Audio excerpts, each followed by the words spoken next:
Hello and welcome to San Diego Sports Junkies, a show for fans. By the fans. I'm Josh Taylor. I'm along with my producer, Jason Eidsmo, filling in for Justin today.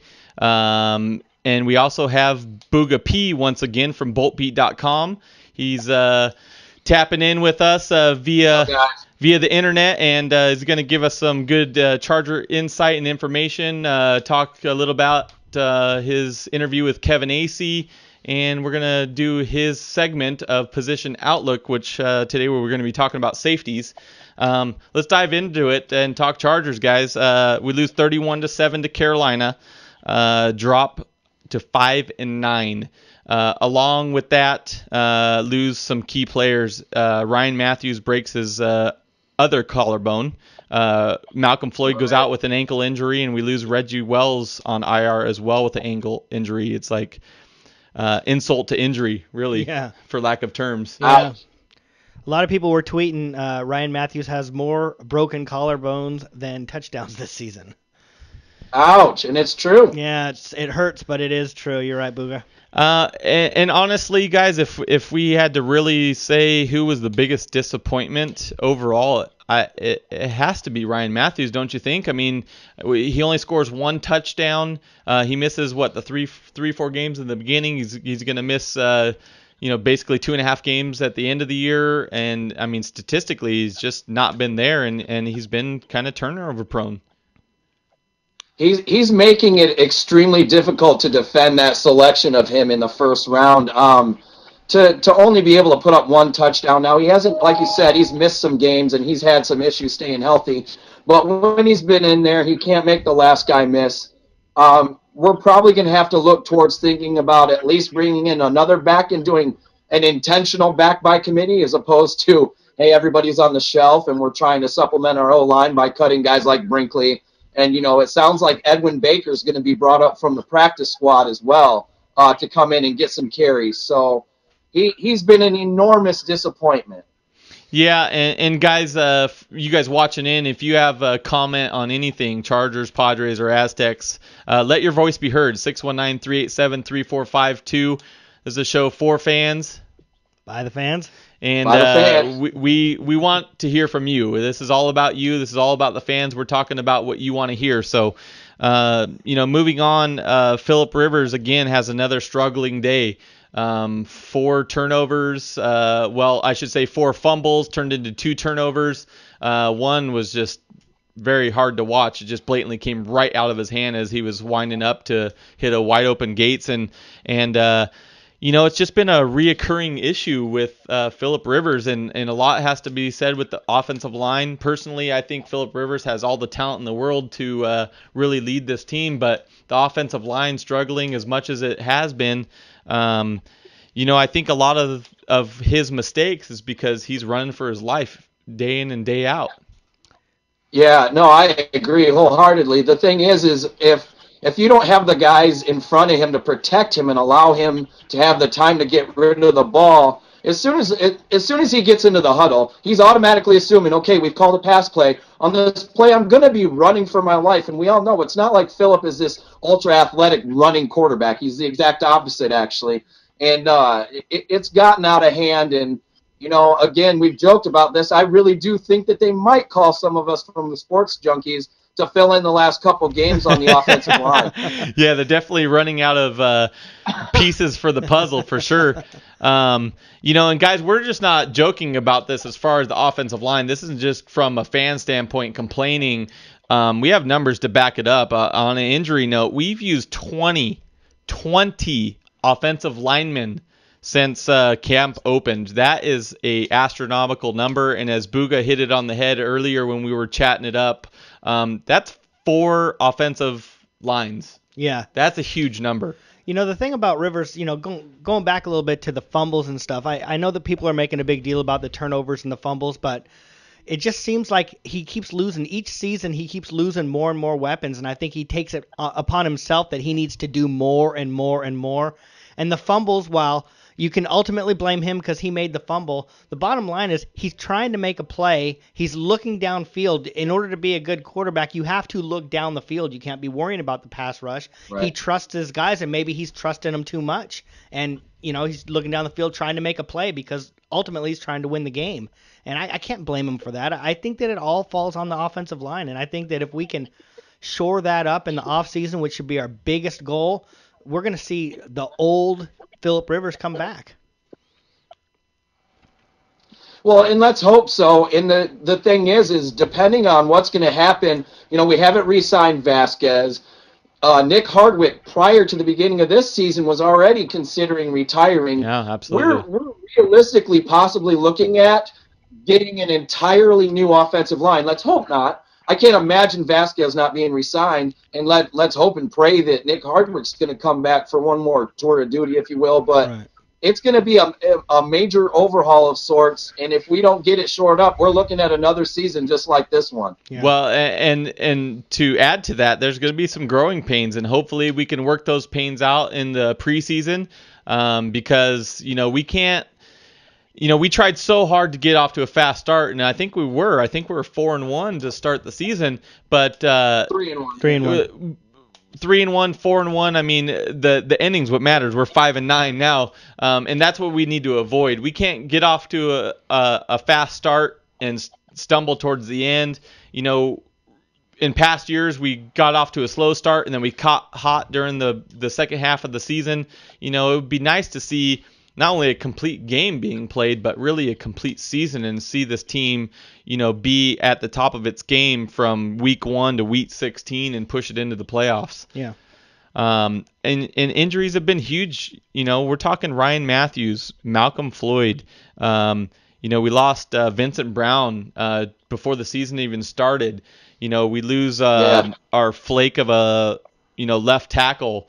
Let's not forget Eddie Royal, who was supposed to come in here and do some big things, and he has never been healthy. Eddie Royal, Yeah. Meacham, Atari Bigby's gone down. I mean, we've lost some really key players this season, and it's hard for any team to come back when you lose 5, 6, 7 starters like that. Right. Absolutely, and I know that there are every team has to deal with injuries. And there are teams that have had as many injuries as we've had, but not necessarily at so many different key positions. Jared Gaither, I mean, that guy, talk about a total bust of a signing. Train wreck. That he will not be a Charger next year. Count on it. Yeah, and who did you hear that from? Kevin Acee of the San Diego Union Tribune. He made it clear to me we're going to be stuck, so to speak, with Robert Meacham because he's guaranteed $5 million in what he called real money. They're not going to be concerned about the cap hit that it would take to get rid of Jared Gaither. He's drawing ire and complaints in the locker room from his fellow teammates. It's something that's being talked about. This is something that is affecting the locker room, and we've got enough for these guys to worry about and be concerned with, other than, is Jared Gaither really given all it takes to get back on the field? We've got guys arguing to get back into the game that have concussions, whatever it is that's ailing them. And then you've got laidback Lenny, Jared Gaither, just kind of posting up and saying, well, I'm glad I got this contract. I know my house is going to be paid for, all that stuff. And we just have to sit back and deal with it as fans, and it's really frustrating. No, it's extremely frustrating, and I mean, I guarantee if you asked Vincent Brown right now, he would be more than willing to step on that field right this very second. And obviously the Chargers decided it's in his best interest and the team's best interest to let him fully heal and sit out the rest of the season in the offseason.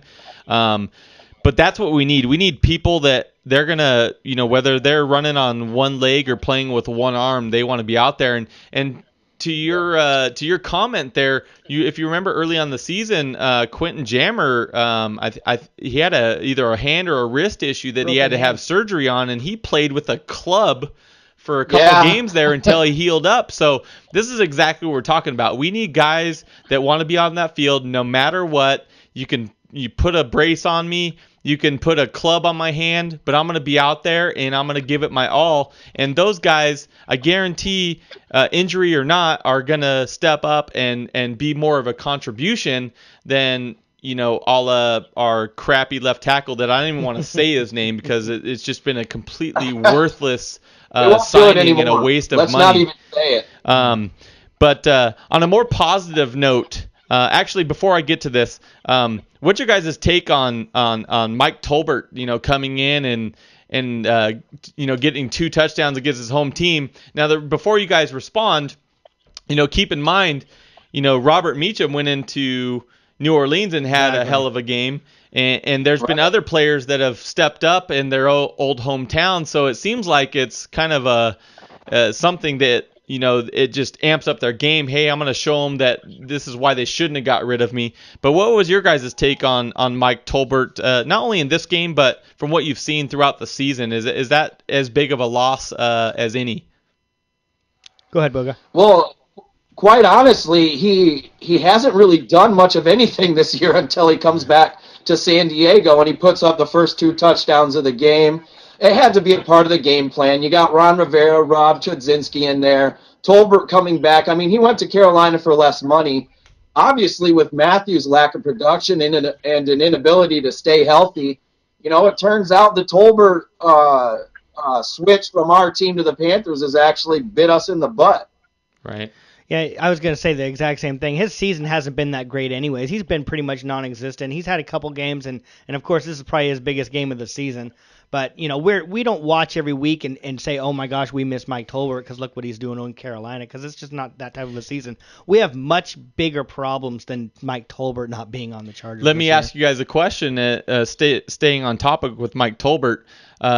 If you're asked right now, Mike Tolbert or LaRon McClain, which guys would you guys choose to start for the Chargers?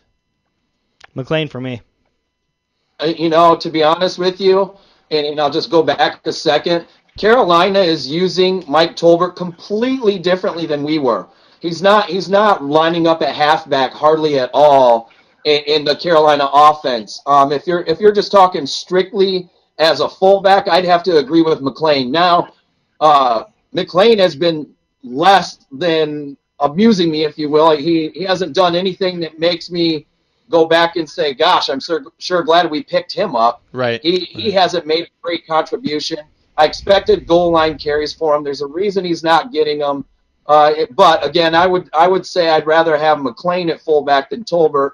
But I'd rather have Tolbert back on the team than to have McClain here. I'd like to see Jackie Battle get some playing time at fullback personally, and he plays special teams. Yeah. Booga, for what you can remember of the Charger game, because I'm assuming you had a few brewskis while you were there. Danario Alexander had 0 catches. I don't know when Floyd went out of the game, but was it that Phillip Rivers was getting attacked that badly that he could not get Danario the ball, or what was it in your opinion?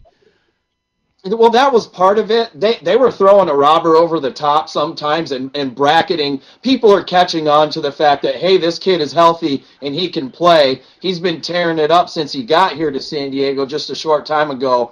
But a lot of it was what you said. There was so much pressure, and the no-name guys on the offensive line didn't do Phillip Rivers any favors during that game whatsoever.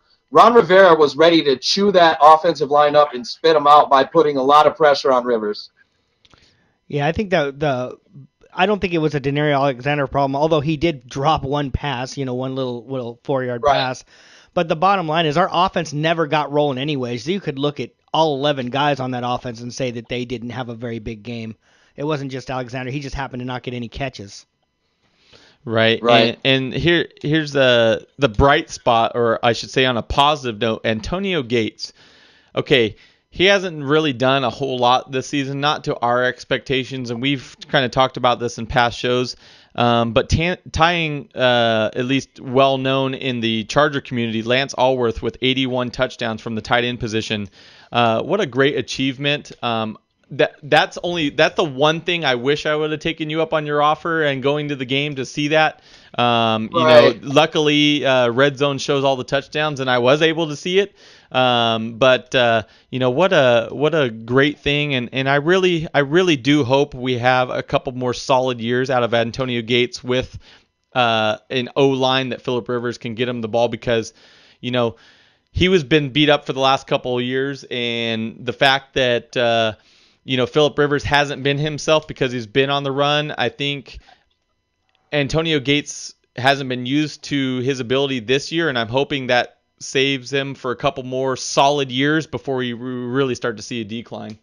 Yeah, I hope that we're not. I was talking to a friend of mine at work today, and he was just so bummed out about the season. He said that we've pretty much lost a season of Philip Rivers. We've lost another season of Antonio Gates. They're all getting older, and it was just such a wasted season. And everybody has their theories. I personally have mine with the training staff, and everybody else thinks that it's Norv and AJ, and I think it's a combination of the all of them. But the bottom line is we lost a year with all these guys. Right. They're not getting any younger. Rivers is going to play for quite a few more years, but Gates won't. Gates isn't going to play for a whole lot longer, and right. it's just a wasted season. It's depressing, really. And Booga, for you, Shaun Phillips recorded his 68th sack passing Gary Big Hands Johnson. Sir. 68 sacks is nothing to sneeze at. I mean, that's a pretty good number, and there's always that what if Sean Merriman would have stayed healthy? What if he would have had a pass rusher on the opposing side that would take some eyes off of him, a la even Melvin Ingram, and maybe that happens next year. Maybe Melvin Ingram or Kendall Reyes steps up and becomes that guy, or we get somebody in the draft or free agency. Shaun Phillips is still young, and he can become an elite pass rusher, but I think we need somebody from the opposing side where he's not being singled out. Yeah, I agree. Another thing I touched on with Kevin, or that he commented on, if Shaun Phillips ever was an elite pass rusher, he's not anymore. So like you said, not having that guy on the side opposite of him at the other outside linebacker position and allowing these offensive linemen to either chip or help on his side definitely has put a damper on him trying to continue to have the success that got him to 68 sacks. And passing Gary Big Hands Johnson or leading or tying any club's sack record is definitely a great accomplishment. But Shaun Phillips, I believe he's about to turn 31 years old. So we've seen the best years of him as well. And what Jason was touching on about we wasted a year for Rivers and Gates and the rest. It's another year. The last 2 years have been the wasting away of Philip Rivers' prime. And that's one of the most frustrating things for me about this whole mess with Norv and AJ in just the last 3 seasons. Yeah, that's a good point.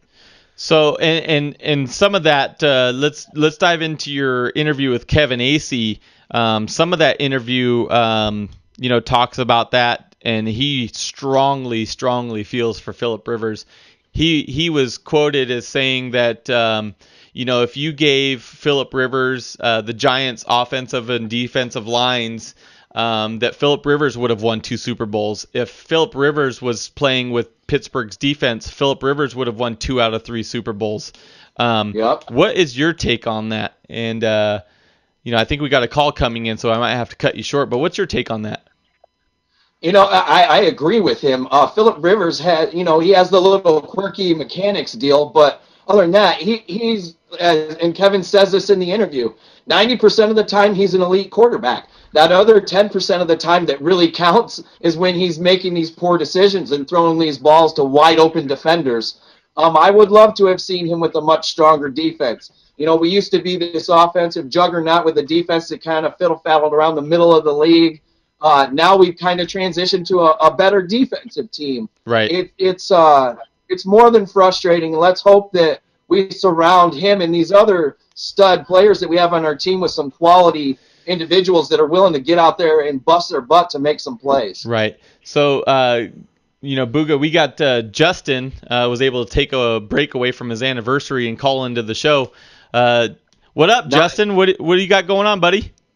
What up, man? I'm enjoying a steak here, and I'm watching the Aztecs have a 2-point lead against Point Loma Nazarene, which I'm really nervous about. Yeah, they better step up that game. They've really been playing down to their competition of late. Yeah, I don't get it. I turned on the game, and little surprising news: Jamal Franklin's out tonight with back spasms, so that hurts us a little. But Point Loma's kind of that little cupcake team we don't really have to worry about. Anyway, I just wanted to touch on all the BS we're hearing about people kind of giving the reins to Phillip. You know, people are dogging him and all that. I just wanted to make one thing clear for you guys, which, I mean, Josh, you already know. I'm a huge Phillip supporter. I think it's the talent around him. I think people are very judgmental towards him, and we all know he hasn't had the right pieces around him the last couple of years. Absolutely. Which has caused these turnovers. I mean, the way he's stepping in the pocket, the way he's looking over his shoulder every play.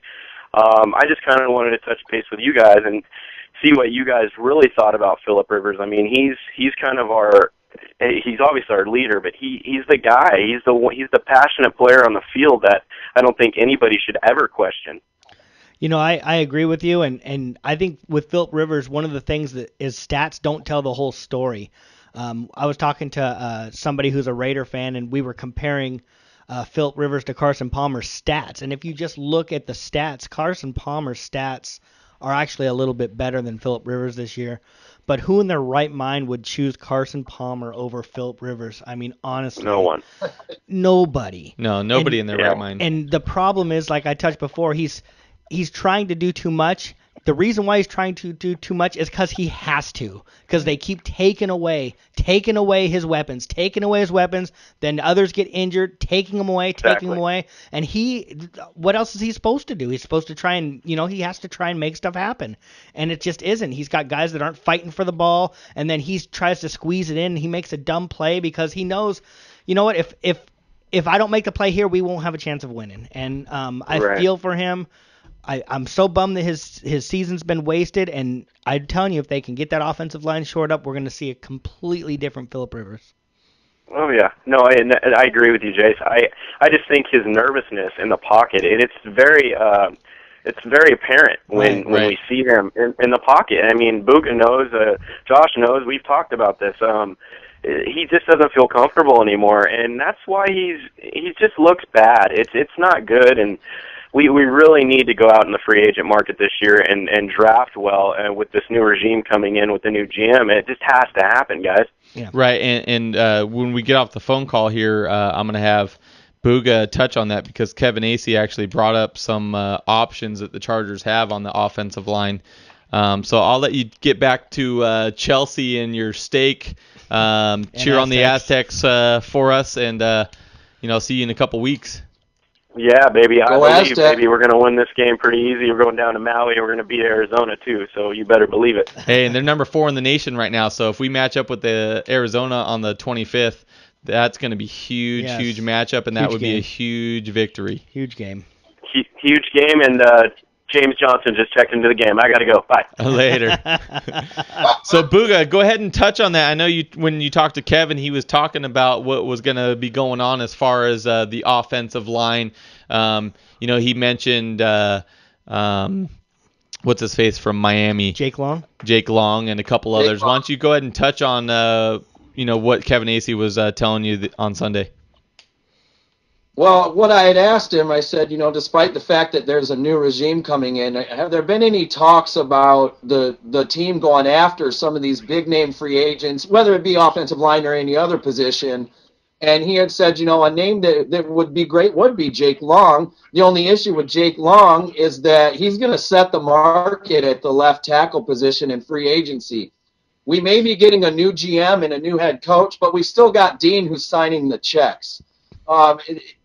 I don't necessarily want to say that I don't see them going after Long, but it might be a long shot. And I hate to use that pun, not intended, but that's one of the names that he brought up.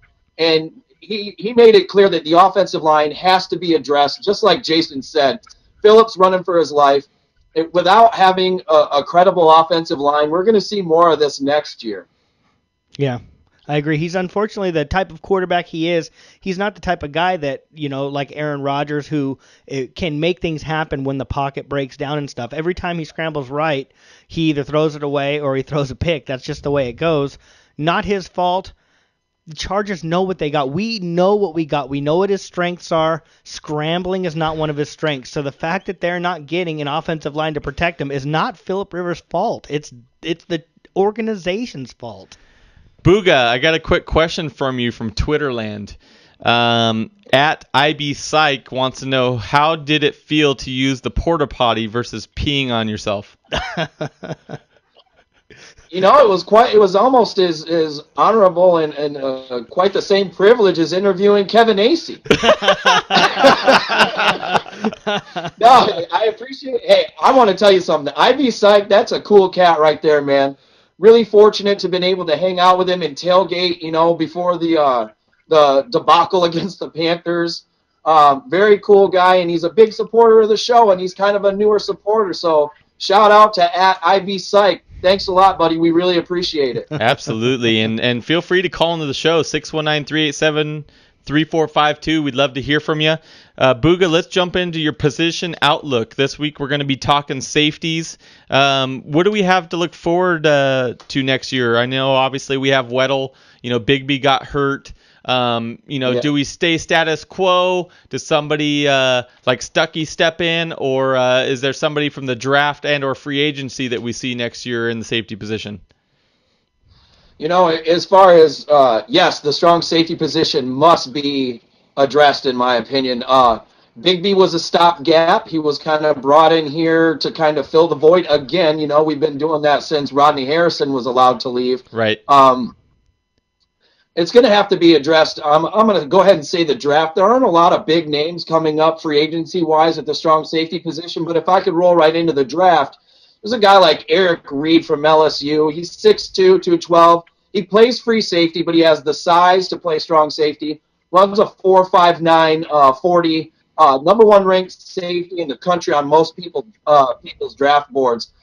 He would be a guy that's probably going to be a late first-round pick. So if we were going to address that need with him, then we'd either have to trade down from where we're at, trade back into the draft, if you will, right, and then or move up from our second-round pick into the later stages of the first round. And you were another guy that I'm really excited about that wouldn't impede us taking an offensive lineman in the first round would be Robert Lester from Alabama. Same exact size as Eric Reed, 6'2", 212. Already plays strong safety, and he's going to look possibly a guy you can look at, in the second or third round, which, again, that gives us a little more movement in the first round to address that ever so popular offensive line. And then the last guy, T.J. McDonald out of USC, a rangy guy. He's active all over the field, 6'2", 205, a little faster than both Reed and Lester. He's the son of former San Francisco 49er defensive back Tim McDonald. He'd be a steal in the second round, but he's probably another guy that you have to jump into the first round to get. It's definitely something that needs to be addressed. I'm not a real big fan of trading up. In other words, taking our second and coupling other picks to go into the back end of the first round. But if it's something where we're willing, if somebody wants to jump up and maybe take a Geno Smith or overdraft a Matt Barkley, it might be worth it for us to trade back in the draft and see if we can couple some more picks because, let's face it, fellas, we have a lot of holes. Right. And as far as like you said, moving up in the draft, moving down in the draft, what benefits you more? Because in my opinion, you move down in the draft, you're generally getting more picks. So you go from having just one first round pick to maybe having a lower first round pick and maybe somebody else's second or third round pick. So now we've improved our stock overall, having more opportunity to put bodies in our starting roster, in opposed to really going after somebody who potentially could be a bust. It's happened before with Ryan Leaf and others. So is it really better to just move down in the draft and gain a couple more picks later on in the draft? It all hinges on whether or not you're making hits with these picks. AJ, he's made some solid ones. The Legit selection drew a lot of fan angst, and look how he's turned out to be. Great, yeah. Again, I'm a bigger fan of, let's say we pick 7, having someone trade up with us about the middle of that first round, and I'd have to look at it, and I don't know off the top of my head. I don't think there are too many teams that have 2 first-round picks, but I'm more of a proponent of moving back as opposed to trying to slide up a la the Ryan Mathews move. moving up to 12 and giving up a second and a fourth. Yeah, which that hasn't looked good to this point. While we're talking secondary and safeties and stuff, one of the recent Chargers history, I would say we've been pretty much failures at drafting secondary, with the exception of Eric Weddle and Quentin Jammer. I mean, I was running through our drafts, Brandon Taylor, yet to be seen, Marcus Gilchrist, nothing special yet. Sharice Wright, we all are, I think, big fans of his, but we haven't seen anything yet. Darryl Stuckey, Brandon Hughes, Kevin Ellison, Antoine Cason, Duan Tribble. These are all guys that they've drafted. I went back from 2012 to 2007, and I had to go all the way back to 2007 in the second round, Eric Weddle. These are all guys that were drafted, and they either are journeymen, they're bottom of the roster guys, or they're out of football. What about going after a big name guy in the secondary and actually signing a free agent? A big guy, not a journeyman, though. And if we're going to talk about, maybe we'll transition a bit back to last week's show about the cornerback position. If we end up with that 6 to 9 spot, if a D. Milliner from Georgia were to fall to us, jackpot. He's almost a guarantee on the spot, immediate contributor, and will automatically improve our secondary just by selecting him. Yeah. And Brandon Taylor might be looking for work elsewhere, is what you're saying. No, I think they'll keep him around because they picked him in the third round this year, but the guy was hardly active this season, and we've obviously had trouble keeping a strong safety healthy. Right. It's like Jason said, it's yet to be seen, but I think you address it as opposed to waiting and then, throwing Taylor into the fire, and then we still have this huge void at the strong safety spot. Everybody's been talking the last few years about moving Jammer to strong safety, and I've heard mixed things from him. I've heard him say that he has no interest in playing safety, and then I've heard people say that he's actually starting to come around. Have you heard anything? Do you think that it's something that he's actually considering, or the Chargers are considering? I've heard both, like you said, both sides of it, that he's not interested in that. He'll do whatever it takes to help out the team. I don't think it's going to matter as far as Quentin Jammer. I respect him very much. He's done a lot of good things for us. But if for some odd reason he were to be a Charger next year, it would probably be because he is willing to make the transition to strong safety. I don't see number 23 having the name Jammer above it next season in lightning bolts. That's too bad. He's actually one of my favorite Chargers. I hope they find a way to keep him. I think safety is actually, a great place for him because he's such a solid tackler. I just think that'd be a great place for him. Well, and I mean, I would love to see him in safety. I've been saying this for the last couple of years. But I still wouldn't mind seeing him at cornerback if we have somebody on the opposing side that is, big name. Like you were talking, you brought up somebody last week. Nnamdi Asomugha was the free agent we talked about. Yeah, and if you had like Nnamdi in Kason's spot and you had Jammer on the opposing side, or flipping Jammer and Kason in and out, I would be okay with Jammer still, in lightning bolts. But I do have to agree with you that, and we've touched on this before, he's lost a step. And as much as, we like him and we think that he's a hard hitter and that, as he showed early on the season, he wants to play whether he's hurt or not, which is a great thing to have in a player. We really need somebody that has that extra step that's not going to get burnt, because let's face it, this league is getting better every single year, and as much as defense is important, the offense of every team. I mean, look at Seattle's put up 50 points in the last 2 weeks. I know. You need somebody that's got the wheels that can hang with these big receivers and be able to defend the ball, and I just don't think Jammer at this point is that guy. Okay. You're not going to see him kept around to play cornerback, and it doesn't matter who you put on the opposite side from him. He can't keep up with the speed of our division even. I mean, you look at the Raiders, although Al Davis has passed on, they still have one of the fastest wide receiving cores in the league. He just can't keep up with them anymore. He moves to strong safety. There's a very, very slim chance he'll still be a Charger. But again, I don't want to beat up on the guy, but I don't see him coming back. And remember, he's a veteran, so I mean, he's going to demand a certain amount of money, right. and it wouldn't be worth to have around if we're rotating him in and out with anybody. Right.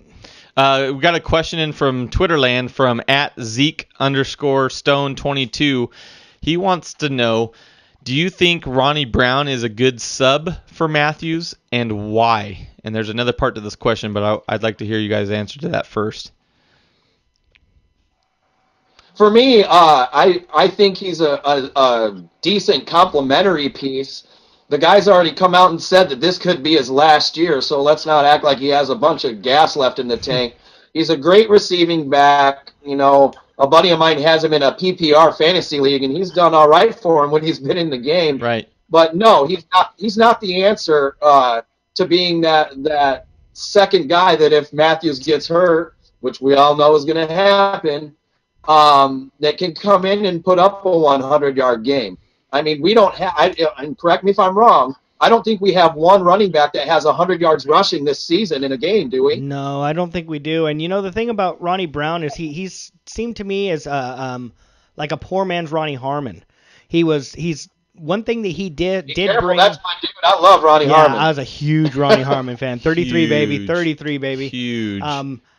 One thing that Ronnie Brown brings that the rest of the running backs on the team don't seem to have is good pass blocking skills. That's one thing that we really lost when we lost, of course, LT. He was great pass blocker, right. And Sproles even is a really good pass blocker. And Mathews, that's the one chink in Mathews' armor that I see. I mean, everybody talks about fumbles and everything. I think the fumble thing is overrated. I don't think it's as bad as everybody says. He's got the injury problem, but I think the real problem with Ryan Mathews is the fact that he can't pass block. He hasn't been able to pick that up yet. Well, as Justin would say, Mathews is a hashtag China doll. That guy just can't stay healthy. It's just he's falling apart left and right, and that concerns me, to be honest, because most teams can't have two featured backs on their team. There's some teams that have backs that split the load, but I think in our style of offense, we really need a featured back. Yeah. I'm really starting to feel that, with all these injuries, that Ryan Mathews isn't that guy. And I wouldn't be surprised, honestly, if the Chargers went and drafted a running back in this draft. Yeah, I definitely think it'll be addressed. I mean, I don't think that they're going to full-on give up on Ryan Mathews, but I could definitely see a third or fourth round selection made at the running back position, and God knows, with all the other holes we have to fill, I would prefer it to not be sooner than that. But let's face it, we all know we need to have a running game. It's right. Completely disappeared.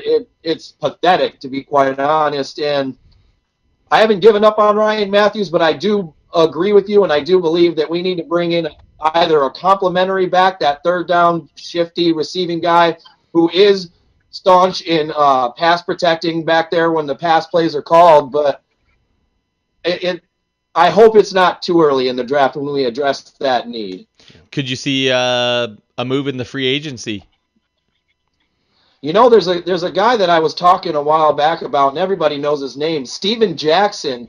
The Rams let him out of his last year of his contract, so he'll be a free agent at the end of this year. I would be ecstatic to have a 1-2 punch of Steven Jackson and Ryan Mathews back Absolutely. there. Jackson is a great blocker out of the backfield. He can catch the ball. Obviously, we know he can pound it up the middle. He is a beast. He'd be taking a lot of goal line carries from Mathews, but Mathews obviously has already not been crusted, so to speak, by the current regime. Well, yeah, he has a knack of not finding the end zone. So, well, you got to make that last guy miss, and that other than like Jason touched on the pass blocking, that's my biggest problem with him.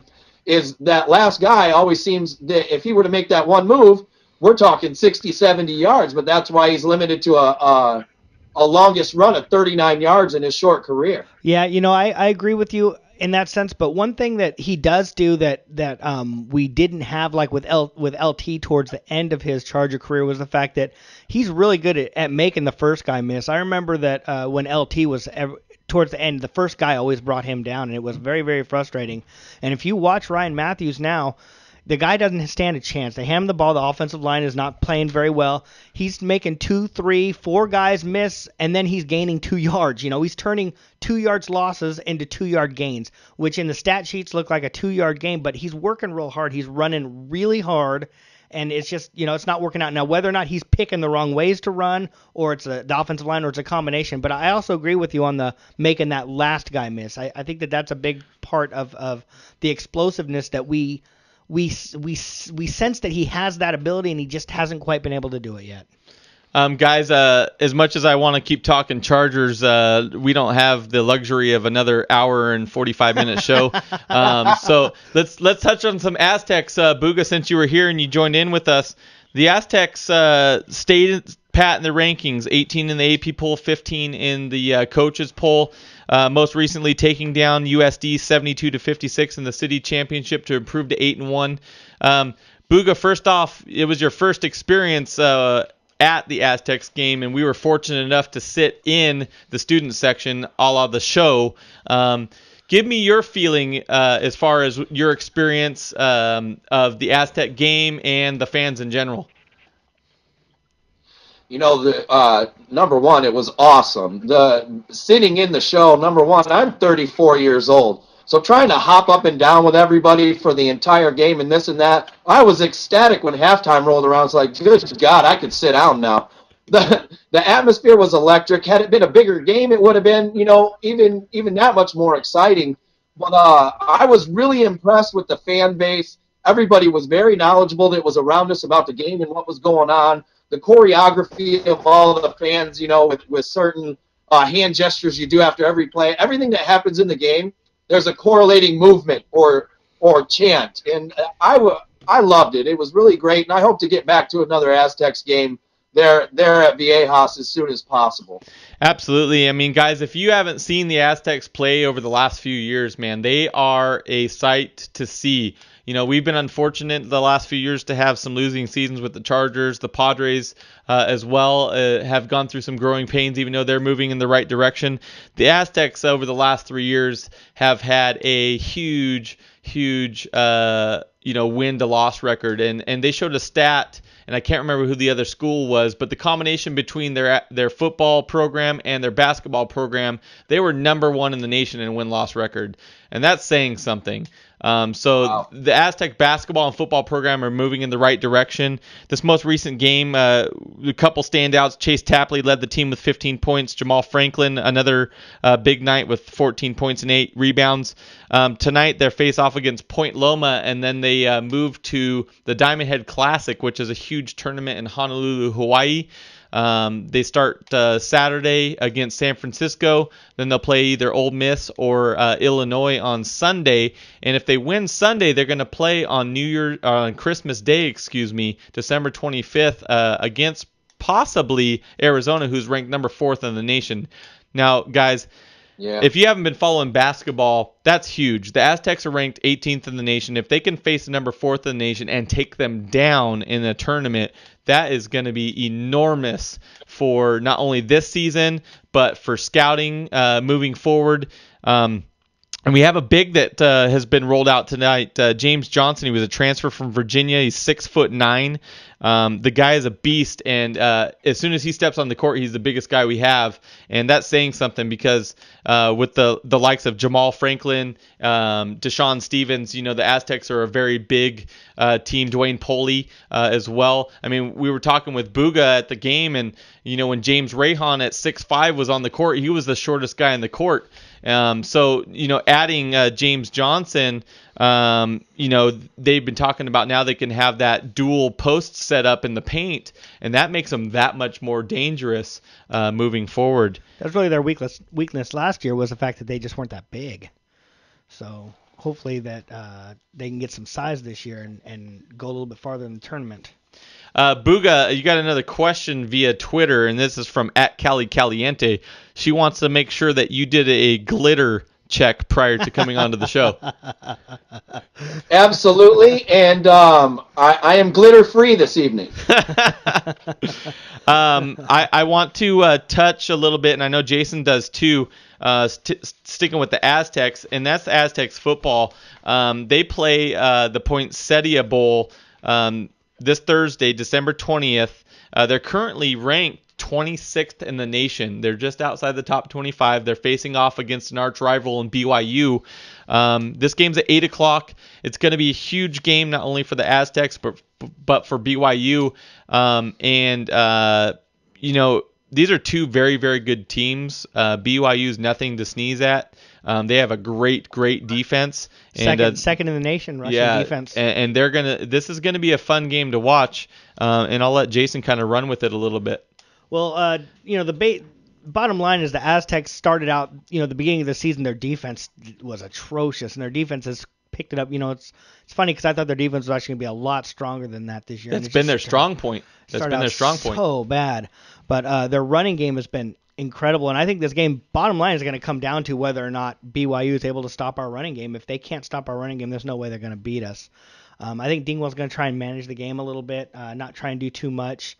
Muema, who they're talking about, is a Heisman candidate for next year. First of all, what do you think about that? I think that's amazing, and the more that we have players like that and comments like that, that just only benefits the program, recruiting and whatnot. So I mean, anytime you got anybody in your team throwing in the Heisman talk, I mean that's gotta be huge. I mean, and Ronnie Hillman was that case 2 years ago with the Aztecs, or last year I should say with the Aztecs. Anytime you're throwing around in Heisman talks or any of those big awards that the NCAA hands out, I mean that's got to be huge for the program. The problem with playing with San Diego State is if an Aztec is going to win the Heisman, he is going to have to be above and beyond better than everybody else. And Marshall Faulk is a great example of that. It was a travesty that the guy did not win the Heisman. And the fact of the matter is it's because he played on the West Coast and he played for San Diego State. So Muema's going to have a giant hill to climb to even have a chance to win this Heisman Trophy. Yeah, and that's one reason why they're talking about going to the Big East, because of the TV deal and the exposure and so on and so forth. Obviously, there's going to be more money for the program, and it's going to help recruiting. But that's yet to be seen, because the Big East is blowing up. I mean, all the big programs are talking about leaving, and they're filling the programs that are leaving with underqualified teams. I'm starting to wonder, not only in basketball and football, if it's better that they stay in the Mountain West, because the Mountain West is coming up. With having Boise in there, for football. And then you throw the Aztecs into the mix, and they got a bunch of other good programs as well. And there's talks that BYU may resubmit to the Mountain West as well. I think the Mountain West is where they should stay, and I think there's a lot of good things going on right now, and I wouldn't change a thing, to be honest. Yeah, I agree with you. I think that staying with the Mountain West is actually would be a much better choice for them. Speaking of this bowl game, the last game the Aztecs played was on November 24th.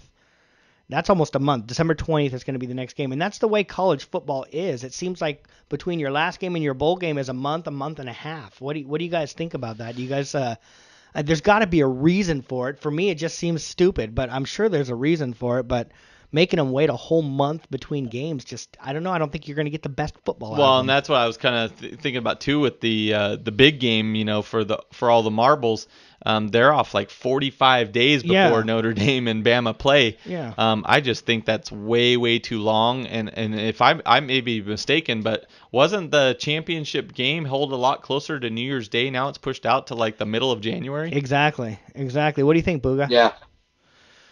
Well, I mean. Number one, the teams should know each other inside and out at that point. You'd think there'd be a lot more lower scoring games, and being able to kind of mesh your game plan against the other team's game plan. I don't know the technical reason behind it, but I don't like it either.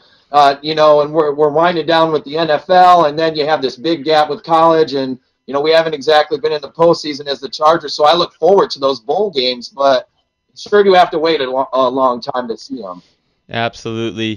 Guys, thank you for tuning in to San Diego Sports Junkies. Thank you for your questions. your calls. It's much appreciated. This is your show. We're a show for fans. By the fans. I'm Josh Taylor. I'm with my producer here, Jason Eidsmo, and we got Booga P from boltbeat.com filling in from week to week with Charger Talk. Real quickly, before you sign off, I want to talk the chat room. I want to apologize for those of you who submitted questions through the chat room.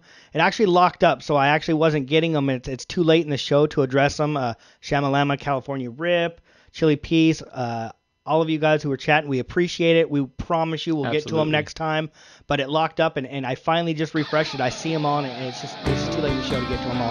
And as a production note, guys, we're going to be done till January 8th will be our next show. We're off for Christmas and New Year's, so you guys have a happy holidays, a Merry Christmas, a Happy New Year, Happy Hanukkah, whatever you want to call it. I hope your holiday season is great. Happy Festivus. And we will see you guys in a couple weeks. San Diego Sports Junkies, we are out. Take care.